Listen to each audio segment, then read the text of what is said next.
আসসালামু আলাইকুম রহমতুল্লাহি ওবারাকাতুহু। সম্মানিত গাইসেরা, আমি এখন চলে আসছি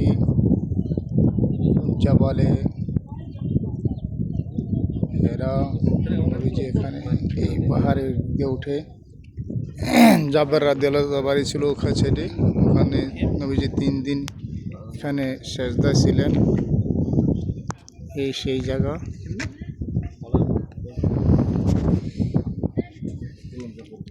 নবীজি এখানে 3 দিন সেজদা ছিলেন মদিনায়।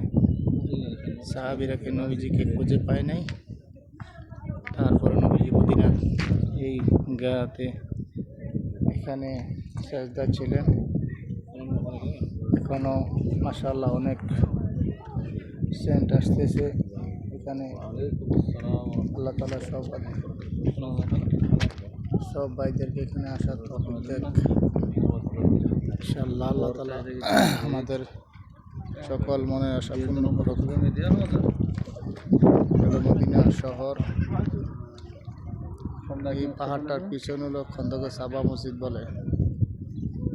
এখানে খন্দকের জন্য আল্লাহ রাসূল 3000 সাহাবী নিয়ে যুদ্ধ করার জন্য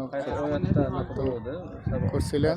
সেই জায়গা থেকে 1 কিলোমিটার ডান দিকে রিটার্ন করে আইসা এই পাহাড় থেকে নিচের দিকে উঠে, এই দিক দিয়ে উঠে, এই নিচের থেকে উঠে নবীজি এখানে অলরেডি সেজদায় ছিলেন।